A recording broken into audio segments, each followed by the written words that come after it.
자, 빛이 있으라. 빛이 있으라. 빛이 있으라. 오늘은 종려주일입니다. 성경에서 종려나무는 의로움, 아름다움, 그 다음에 승리와 번영을 상징합니다. 고난주간 첫날에 종려주일로 불리는 것은 예수님이 예루살렘 성에 마지막으로 입성하고, 마지막 입성이 그 한 주간이 바로 뭐냐, 예수님이 십자가 지는 한 주간이기 때문에 예수님의 생애 3년 공생애 중에서 가장 환영을 받고 가장 높임을 받고 사랑받았던 한 주간이지만, 그러나 인류를 위해서 마지막 주간은 모습을 기록하고 있습니다. 여러분, 마태복음 21장에 보면 예수님이 성전에 가서 전혀 뜻밖의 일을 시작합니다. 오늘 본문 읽은 거 보면 예루살렘 성전에 들어가서 성전을 파괴하기 시작합니다. 이거는 유대인들에게는 도저히 상상할 수도 없고 이해할 수도 없는 일입니다. 유대인들은 지금까지 하나님의 집이라고 하는, 하나님의 거처라고 하는 성전을 가장 중요시 여겼고 그 성전 안에 모든 생명을 걸었어요. 마치 그들은 1년에 3차례씩 유월절과 오순절과 7.7절에 모여서, 초막절에 모여서 하나님께 경배하는데, 예수님이 오시자마자 성전에 들어가서 상을 둘러엎으시고, 그리고 돈 바꾸는 자들 둘러엎고 막 내쫓고, 정말 도저히 사람으로서는 상상할 수 없는, 예수님이 메시아라고 한다면 도저히 이렇게 할 수가 없죠. 왜? 예수님은 메시아로 오고 성도를 사랑해야 되는데 성도를 지금 다 회파하고 있습니다. 이거는 유대인들로서는 정말 이해가 되지 않는 것이고, 이거는 생각을 뒤집어 엎는 사건입니다. 왜 예수님이 그렇게 하셨을까요? 옛 언약, 율법 시대가 끝나고 새로운 질서를 세우는 하나의 과정입니다. 여러분, 지금까지 성도는 짐승의 제사를 드려서 자기들의 죄를 사함받고, 그리고 하나님과 바른 관계를 해석하는 것이 성전의 기능이었습니다. 그런데 이제는 예수님이 구약에서는 짐승을 잡아 죽여서 제사를 드렸다고 한다면 예수님이 이제는 더 이상 짐승의 죄를 잡아 죽일 필요가 없다는 거예요. 왜요? 해마다 매일 똑같은 제사를 반복해 드려야 되기 때문에. 그리고 그 대신 자기의 거룩한 몸을 산 제물 드려서 한 번에 영원한 속죄의 제물을 드리셔야 하기 때문에 성전을 파괴시키고 성전 제사를 무효화시켜서 없애버려야 되기 때문에 성전을 뒤집어 엎은 겁니다. 오늘 본문의 내용은 마태복음 21장은 많은 학자들이, 성경의 추적자들이 성전 정화, 성전 청소라고 해석을 하는데, 여러분, 청소는 왜 하죠? 다시 쓰려고 하는 거잖아요. 왜 정결케 하죠? 다시 사용하겠다는 거예요. 예수님은 다시 사용하지 못하게 완전히 파괴시킨 거예요.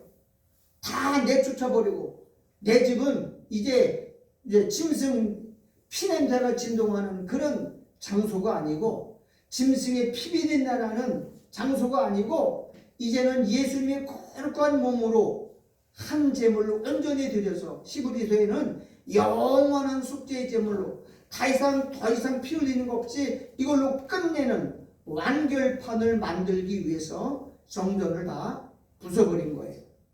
그런데 유대인들은 그걸 이해 못하죠. 따라합시다. 옛 언약의 종결, 옛 언약이 율법이잖아요. 율법은 짐승의 제사잖아. 해마다 똑같은 제사를 반복해 드렸어요. 만약에 예수님이 그 짐승 제사를 폐하지 않았다면 지금은요, 인구가 얼마나 많아요.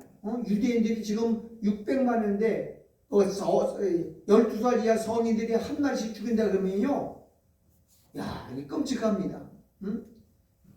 수백만 마리의 양들이 죽어야 되고, 그것도 어떻게 감당하겠어요? 근데 그걸 다 끝내고 예수님이 더 이상 짐승 제사를 끝내버리고 자기의 몸이 제물이 되어서 죽어진, 그리고 그 제물의 내용이 뭐냐? 십자가에 돌아가신 거죠. 십자가의 제물은 짐승 제사를 대신하는 거예요. 한 번에 영원히 끝낸 거예요. 그리고 다시는 이제는 더 이상 짐승대가 아니라 예수님 피 흘림과 피 뿌림을 통해서 영원한 속죄를 이루신 위대한 사건입니다. 그런데 이걸 이해 못하는 거예요, 사람들이. 왜? 눈에 보이는 성전만 생각하고 있기 때문에. 자, 눈에 보이는 성전은 아무 의미가 없어요. 따라서 심령성전. 심령성. 네, 성령이 어디 오셨어요? 우리 마음에 들어오셨잖아요. 그래서 우리는 신령과 진정으로 예배할 때가 온 거란 말이에요. 아멘. 근데 이걸 사람들이 지금도 받아들이지 않고 지금도 이해하지 못하고 구약제사, 율법제사를 그대로 반복해서 드리고 있는 거예요. 그러니까 예수님이 답답한 거예요. 자, 오늘은 우리 마가복음을 다 같이 쳐보시기 바랍니다. 마가복음 11장에서 오늘 예수님이 종려주일에 행했던 일을 가지고 오래 나누려고 합니다. 자, 마가복음 11장 1절부터 제가 읽어보겠습니다. 마가복음 11장 저희가 예루살렘에 와서 감람산 벳바게와 베다니에 이르렀을 때에 예수께서 제자들을 보내시며 이르시되 너희 맞은편 마을로 가라. 그리로 돌아가면 보다 아직 아무 사람도 타보지 않은 나귀 새끼 위에 매여 있는 것을 보리니 풀어 끌고 오너라 그래요. 자, 제자들을 보내면서 지금 예수님이 예루살렘에 입성하는데 종려주일인데 첫 번째가 뭐냐? 제자 둘을 보내면서 나귀 새끼 매여 있는 걸 끌고 오라는 거예요. 근데 제자들은 주님이 시키는 대로 그대로 순종한 겁니다. 아니, 어떻게 보면 누구의 재물인지도 모르고 그냥 끌고 오라는 거예요. 속된 말로 말하면 도둑질에 오르는 거예요. 응? 여러분 남의 집에 그 집에 매여 있는 거 끄는 거 그냥 끌고 오면 뭐가 되죠? 도둑이에요. 절도예요, 절도. 그런데 예수님이 주인이 허락도 없이 그냥 매가를 끌고 오라는 겁니다. 근데 그 제자들은 그대로 순종하는 거예요. 여러분 이게 이해가 되는 거예요? 그렇습니다. 이게 신앙생활이에요. 우리의 이론과 생각은 주인에게 허락을 받아야 끌고 올 수가 있어요. 남의 집 매가 끌고 오면 절도죠. 도둑님이죠. 완전히. 그런데 그걸 끌고 오는 거예요. 그런데 주님이 이렇게 부탁해. 만일 그 사람 주인이 너 왜 끌고 가느냐? 그러면 뭐라고 하라고 말하였죠? 주가 쓰시겠다 하라. 네. 따라서 주가 쓰시겠다 하라. 주가 쓰시겠다. 이 누구 거예요 다? 만물은 다 누가 만드신 거예요? 주님의 것이죠. 그렇다면 주가 쓰시겠다라고 하려는 거예요. 그런데 그 주인이 얼마나 나귀 주인의 신앙이 중요한지도 몰라요. 우리가 우리의 인생이나 우리의 생각에 의해서 신앙생활하면 안 된다는 거죠. 그래서 우리는 제일 중요한 거야. 자기를 부인하는 거예요. 나를 죽이는 거예요. 내 생각이 살아있으면 절대 주인 못해요. 어떻게 내가 살아있는 남의 거 그러다가 도덕으로 몰리게 되면 어떻게 해요? 감옥 가는 건데 그게 가능하겠어요? 그런데 누가 시키냐? 주님이 시켰어요. 그리고 주님이 쓰시겠다라고 명령을 하라는 거예요. 그러니까 그 주인, 그 나귀 주인은요 그냥 순종하는 거예요. 자, 여기 두 번째가 5절 6절에 보면 제자들 4절 볼게요. 제자들이 먼저 나귀 새끼가 문 앞에 매여 있느니라 그것을 푸니 주인의 허락도 안 받고 가서 푸는 거예요. 여러분 이건 남의 집 쪽에서 물건 주인 허락 없이 갖고 오는 건 무조건 되고 절도 아니에요? 근데 5절에 이렇게 나오죠. 거기 섰는 사람 중 어떤 이들이 가로되 나귀를 새끼를 풀어 무엇하려느냐 하매 제자들이 예수의 이르신 대로 말한 대로 이에 허락하는지라 그랬어요. 참으로 이 나귀 주인의 신앙은요 정말 그 믿음이 주님으로부터 인정받는 그런 사람이에요. 절대적인 순종하는 거잖아요. 우리의 것은 다 누구 것이냐? 주님의 것이에요. 내 생명도 주님의 것이고 내 재산도 주의 것이고 내 재능도 주님의 것이고 내 모든 건강한 몸들도 다 주님 것이고 물질도 다 주님 것이라는 거예요. 이게 신앙생활이에요. 우리는 다 내 것이라고 인정하잖아요. 여러분 우리 예수님이 십자가에 죽을 때 우리 몸을 주님이 뭐로 샀죠? 핏값으로 산 거예요. 전체 내 인생 전체 태어나고 죽을 때까지 전체가 내 생명을 주님이 다 갖추고 산 거예요. 그럼 주인이 쓰겠다면 마음껏 쓰도록 시간도 드려야 되고 건강도 드려야 되고 물질도 드려야 되고 생명도 드려야 되고 내 재능을 다 누가 쓰시겠다고 하면 주님이 쓰시겠다 하면 우리는 이해하고 순종하는 게 그게 신앙의 본질이에요. 내 생각이 들어가면 다 깨지게 돼 있어요. 나는 이렇게 생각합니다. 그건 신앙이 아니에요. 신앙생활의 첫 번째는 뭐냐? 절대적인 순종이 요구되는 거예요. 제자들도 보면 어떻게 도둑질을 하는데 어떻게 그걸 순종할 수 있어요?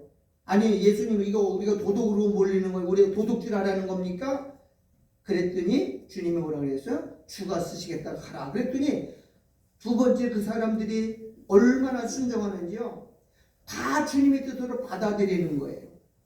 이유도 없어요. 주님이 쓰시겠다 그랬더니 물어보지도 않고 따지도 않고 추궁도 안 하고 그냥 허락하는 거예요.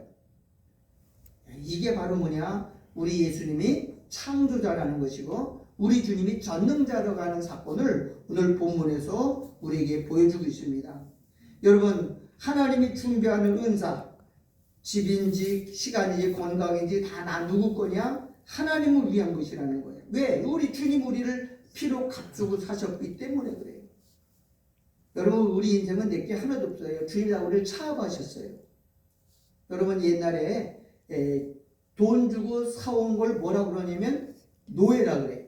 종이라 그래요. 종은 다 누구 거예요? 주인 거예요. 주인 거예요.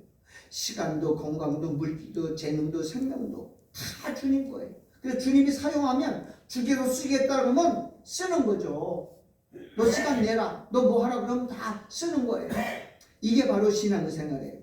나는 이 본문을 읽으면 이 나귀의 주인이 얼마나 믿음이 좋은지 물어보지도 않잖아. 주가 쓰시겠다 하니까 뭐 따지도 않고 그냥 끌고 아무 군소리 없어요. 여러분 신앙생활에 우리는 너무 말이 많아요. 내 생각은 이렇고 내 마음은 이렇고 나는 이렇게 그거는 신앙생활의 본질이 아닌 거예요. 다 주님 것이라는 건 내 것이 하나도 없다니까.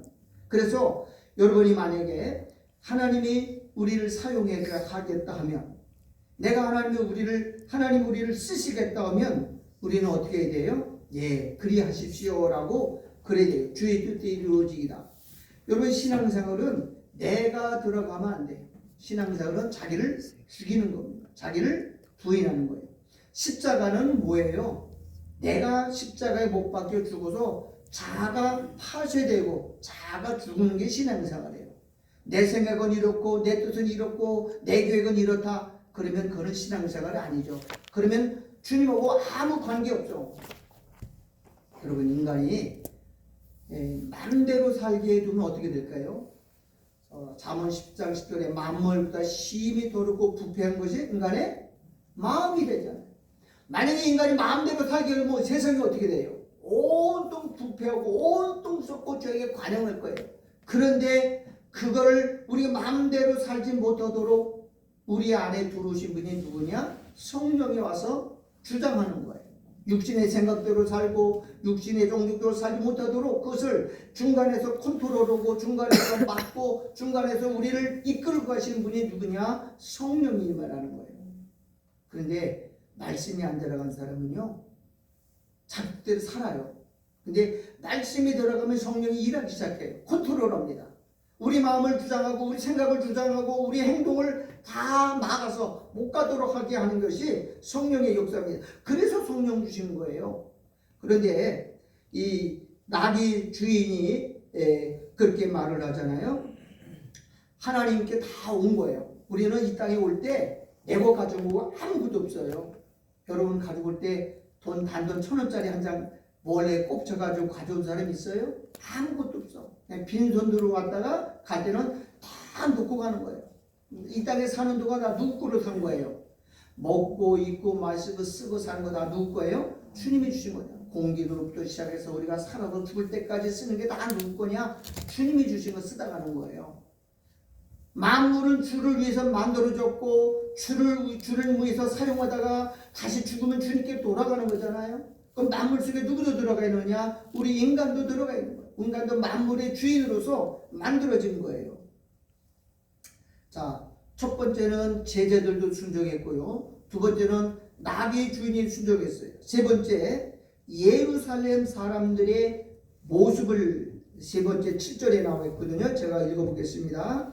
나귀 새끼를 예수께로 끌고 와서 자기들의 겉옷을 그 위에 걸쳐두매 예수께서 타시니 많은 사람이 자기 겉옷과 다른 이들은 밭에서 벤 나무가지를 길에 펴며 앞에서 가고 뒤에서 따르는 자들이 소리 들리며 호산나 찬송하리로다 주의 이름으로 오시는 이여라고 표현되어 있어요. 자, 제자들이 나귀를 끌고 오고 사실은 다른 복음서에 보면 나귀 새끼만 끌은 게 아니라 어미도 같이 끌고 왔어요. 그 끌고 많은 사람들이 자기들의 겉옷을 길에다 펴고 종려나무 가지를 꺾어다가 길에다 깔았다고요. 이걸 뭘 말하는 거죠? 주님에 대한 지극한 존경과 사랑을 그리고 높임을 뜻하는 경외의 뜻이죠. 자기들이 가지고 있는 것만큼 주님을 사랑해요.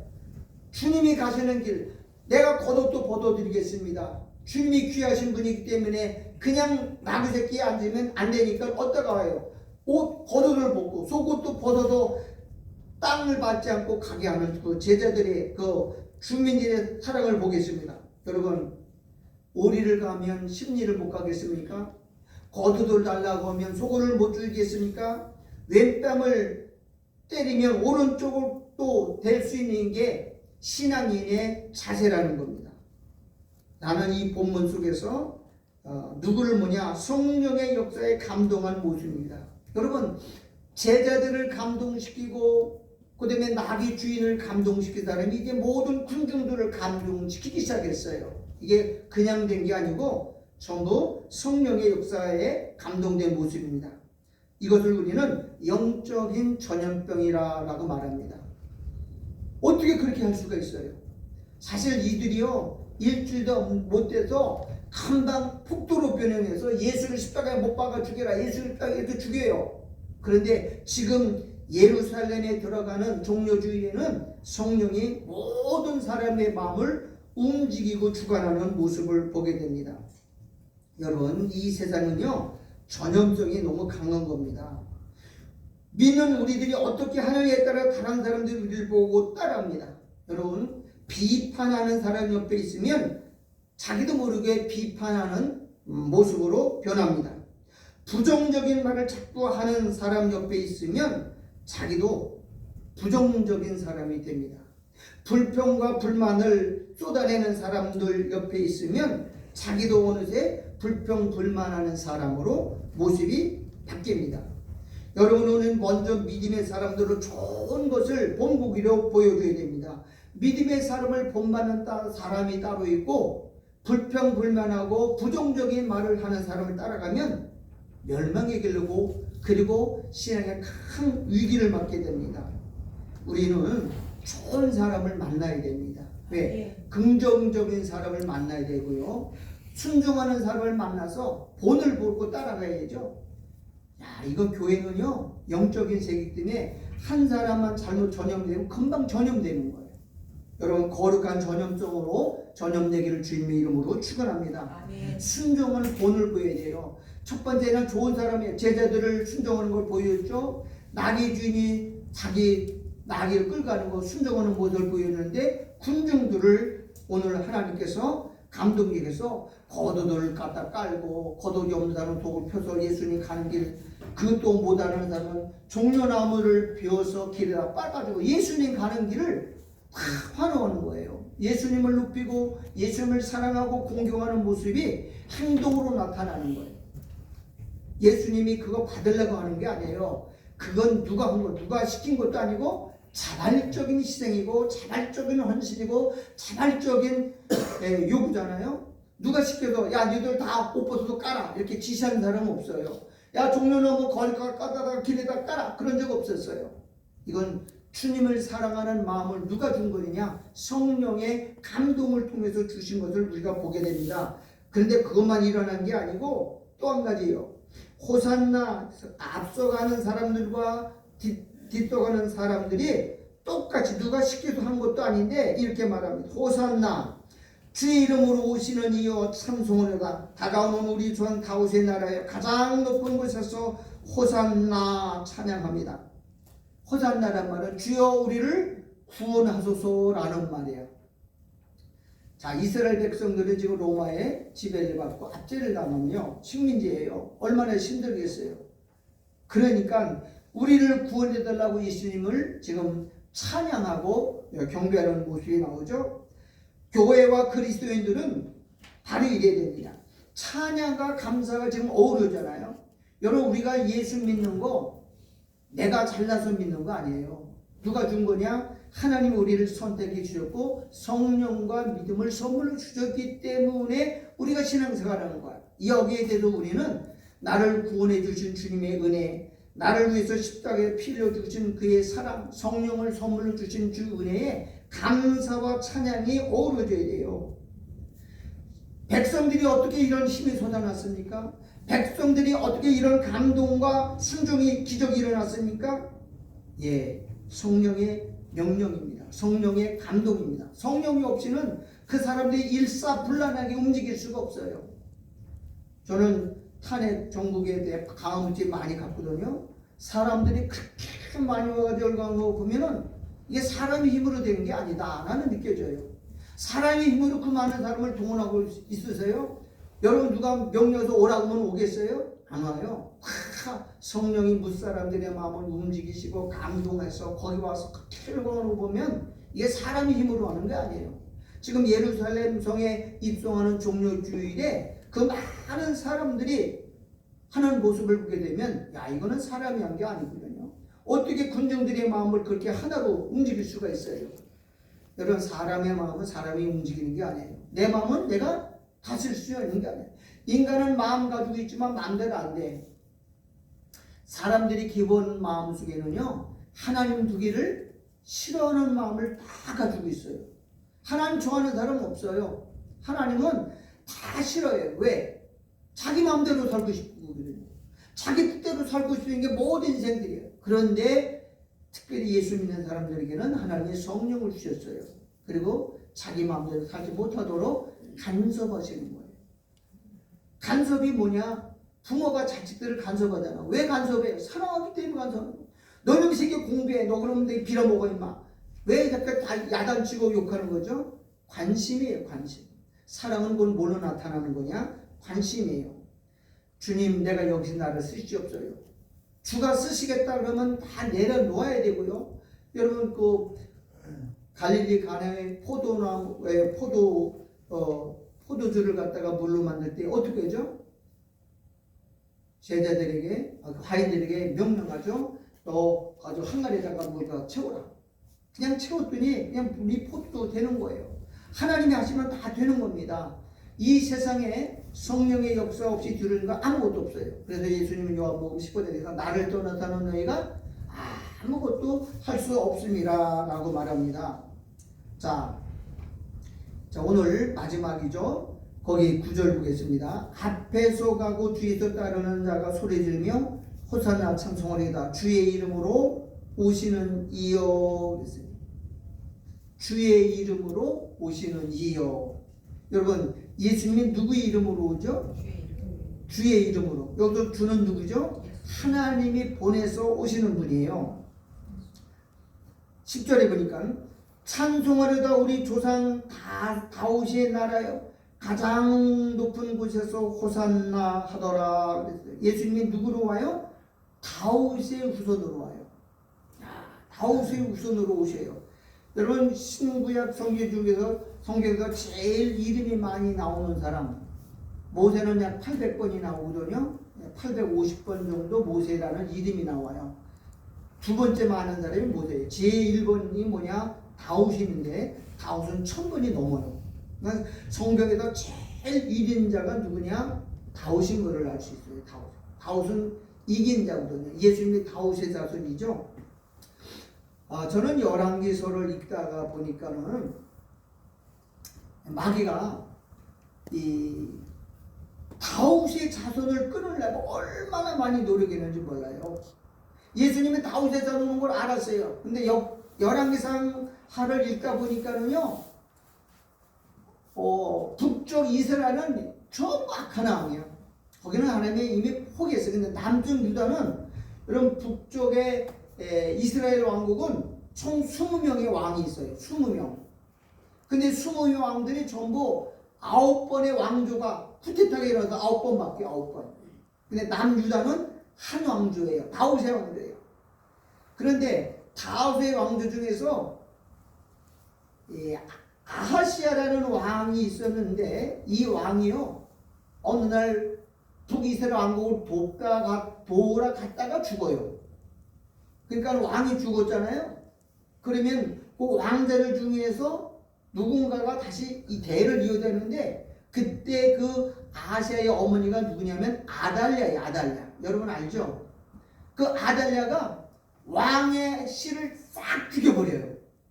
잘못했으면 다윗의 혈통이 다윗의 씨가 끊어질 뻔했어요. 다시 말하면 메시아의 혈통이 끊어지는 순간이에요.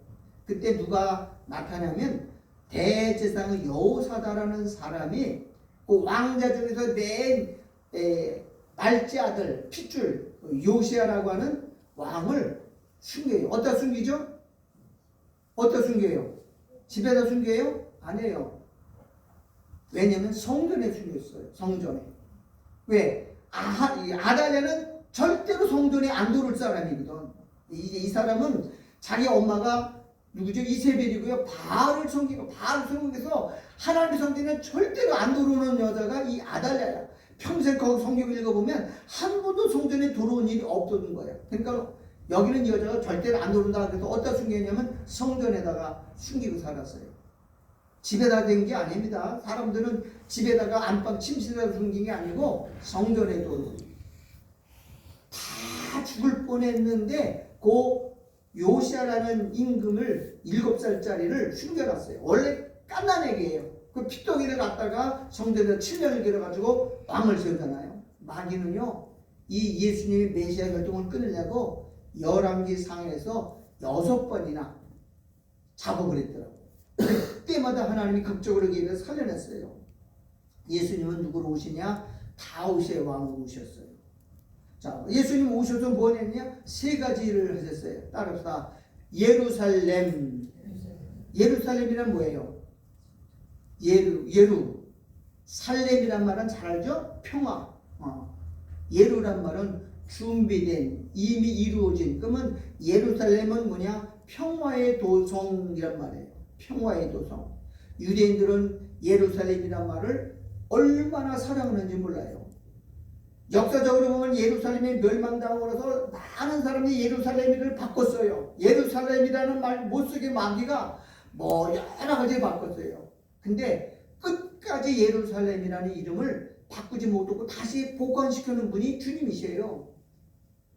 예루살렘은 무슨 성이라고요? 평화의 도성, 평화의 나라입니다. 그러면 예수님이 뭐하러 오셨느냐? 따라서 평화의 왕으로 오신. 평화의 왕으로 오셨다는 말은 뭐예요? 원래 인간들은 하나님과 원수지간이었어요. 우리가 선악과를 먹고 하나님과 범죄로부터 하나님과 원수되고 쫓겨났잖아요.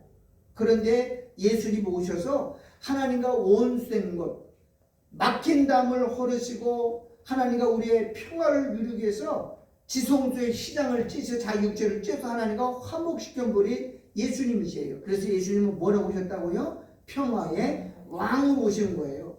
예수님이 오신 건 평화의 왕으로 오셨기 때문에 우리가 이사야 53장 6절에 저가 채찍에 맞음으로 우리가 평화를 누리고 그랬어요. 이사야 53장에 보면은 우리가란 말이 12번 나와요.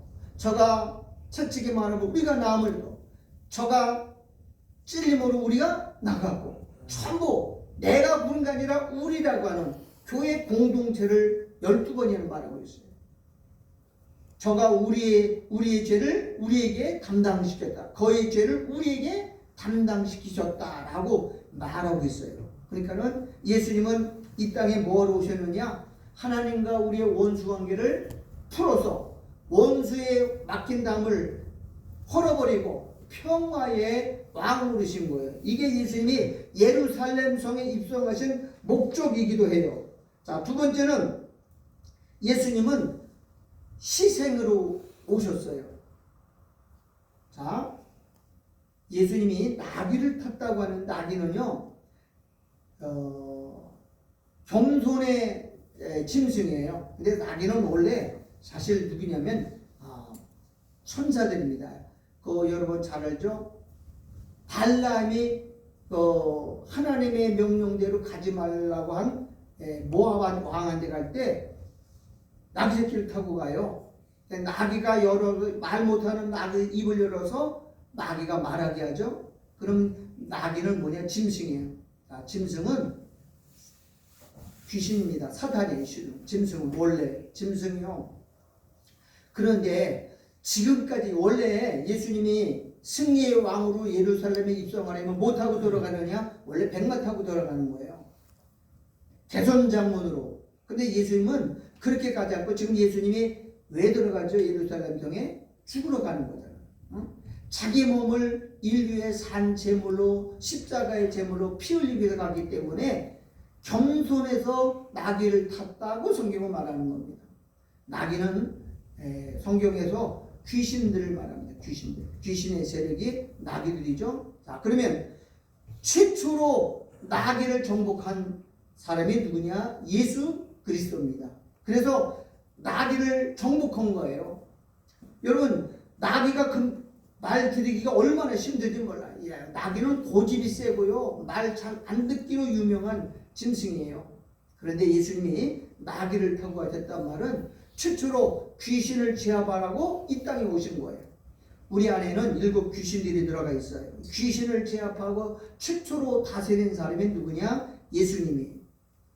우리 안에 7 귀신을 쫓아내기 위해서 성령을 주시고, 성령을 통해서 계속 말씀을 통해서 7 귀신을 몰아내고, 그리고 마침내 누구처럼 만드느냐? 막달라 마리아처럼 7 귀신들을 쫓아내기 위해서 오신 거예요. 우리 안에 7 귀신을 쫓아내야 온전한 순종이 이루어집니다. 여러분, 예수님 십자가 밑에 달릴 때 그 밑에 여자들이 있었는데 여자가 몇 명 모였는지 아세요? 4명이 모였어요. 근데 4명이 다 이름이 뭐예요? 마리아예요. 성모 마리아, 너 누구의 마리아? 마리아가 4명이나 모여. 왜 해필이면 마리아만 모이니까 다른 사람이 모여야 되는데, 마리아는 그중에 막달라 마리아도 있잖아요. 성모 마리아도 있고 막달라 마리아, 수산나의 어머니 마리아도 있고, 마리아가 4명씩이나 모였어요. 예수님은 우리 안에 있는 7 귀신을 몰아내기 위해서 십자가에 죽으신 거예요. 그럼 언제 우리가 죽어지죠? 내가 자아가 죽을 때 이 7 귀신이 같이 죽는 거예요. 여러분, 가나안 7 족속이 우리 안에 있잖아요. 그래서 가나안 땅을 원래는 젖과 꿀이 흐르는 땅이 있잖아요. 그런데 예수님이 오셔서 이 7 귀신들을 다 몰아내는 거예요. 우리 몸 안에는 귀신의 역사가 있어요. 그래서 죄를 끊임없이 지는 거예요. 세 번째는 예수님이 예루살렘에 입성하신 마지막 목적은 만왕의 왕으로 오셨어요. 만왕의 왕이라는 것은 다 다스리고 통치하기 위해서. 사실 우리는 이 세상 지배에서 살죠. 마귀가 다스리는 나라에 살죠. 그래서 사실 우리를 다스리고 통치하는 분이 누구죠? 예수님이에요. 그래서 너희는 먼저 그의 나라와 그의 의를 구하라, 그렇게 기도하라고 그랬어요. 그러면 다 이루겠다는 거죠. 그의 나라가 어느 나라예요? 하나님의 나라예요. 그의 의가 뭐냐? 그리스도의 의로운 통치가. 여러분, 왕이 있으면 뭐가 있어야 돼요? 통치하는 기준이 있어야 될 거 아니에요. 그래서 너는 먼저 그의 나라와 그 일을 구하라 라고 말합니다. 예수님은 우리 안에 왜 들어오셨어요? 우리를 다스리기 위해서. 우리는 육신적으로는 이 세상에 살지만 우리는 지금 어디에 살아요? 묵시의 세계에는 하나님 나라를 살고 있는 거예요. 하나님 나라. 여러분, 예수님이 죽을 때 그랬잖아. 내 나라는 이 세상에 속한 것이 아니라 그랬고, 내 나라는 하늘에 속했다고 그래요. 만약에 내가 이 세상에 속했으면 나의 제자들이 와서 나를 지켰을 것인데, 내 나라는 이 속한 게 아니다라고 예수님은 말씀하셨어요. 신앙생활의 원리는 뭐냐? 하나님의 나라입니다. 아멘. 여러분 신구약 성경의 주제가 뭐라 그랬어요? 하나님의 나라예요. 하나님. 예수 그리스도의 하나님 나라의 핵심 내용이 뭐예요? 하나님 나라는 누가 이루는 거예요? 예수 그리스도가 이루는 거잖아. 예수가 없는 사람들은 절대적으로 하나님 나라를 이룰 수가 없는 거예요. 자, 오늘 예루살렘에 입성하신 예수님이 세 가지야. 첫째는 뭘로 오셨다고요? 평화의 왕으로. 하나님과 우리의 막힌 담, 저주, 진노, 재앙, 심판, 이거 우리 영원히 해결할 수 없는 문제. 이거는 우리가 선악과 먹고 아담으로부터 물려받은 유전적인 죄예요. 이걸 누가 깨뜨렸느냐? 예수님 십자가에서 막힌 담을 헐으시고 성전의 휘장을 찢으셔서 하나님과 우리 원수 관계를 아들의 관계로, 사랑의 관계로 맺어주셨어요. 그래서 그분을 뭐라고 그러냐? 평화의 왕. 그래서 예루살렘이라고 말합니다. 저는 지금 어디 살아요? 예루살렘 안에 사는 거예요. 예루살렘을 위하여 평안을 구하라 라고 시편에서, 그러면 복이 트인다고 성경에 약속했어요. 두 번째, 예수님은 뭐라고 왔느냐? 우리 대신 희생당하러 오셨어요. 우리 안에 일곱 귀신을 죽이기 위해서 당신은 우리 안에 씨를 뿌린 겁니다. 우리 안에 일곱 귀신을 뭐라고요? 우리를 누구처럼? 마리아처럼. 마리아가 예수님의 신부잖아요.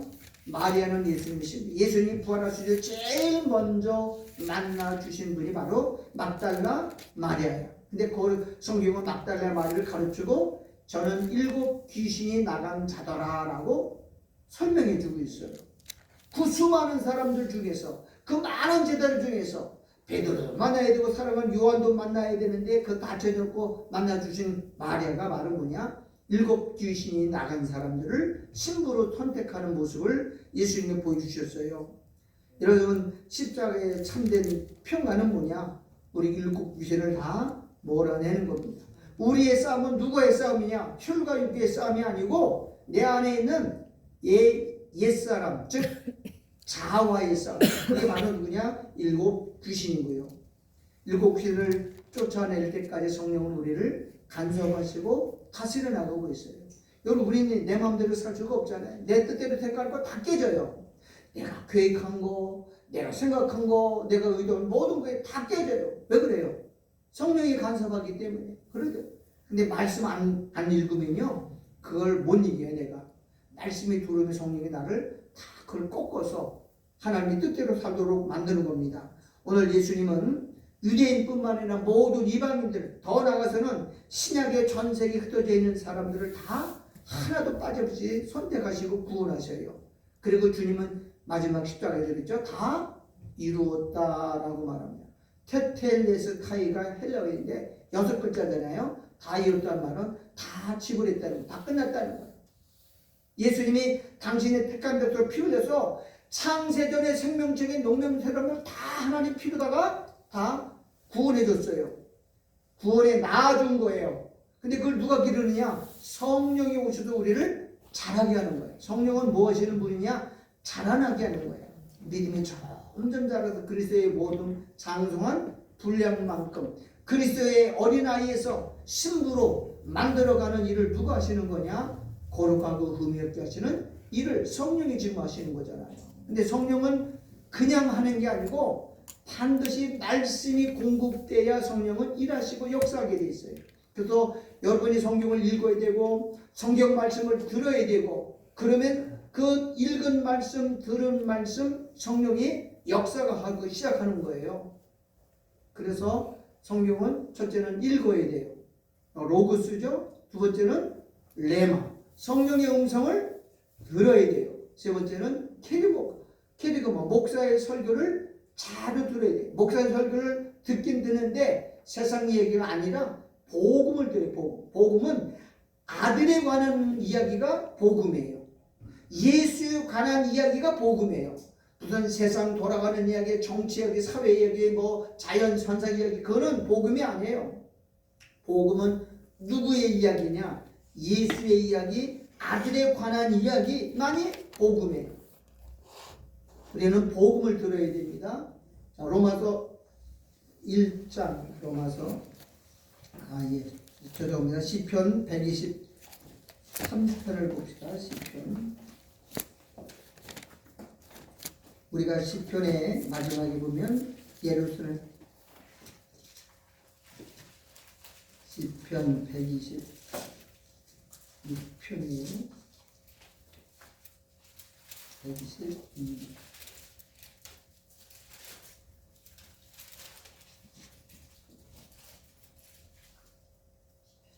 예루살렘을 사랑하는 자들아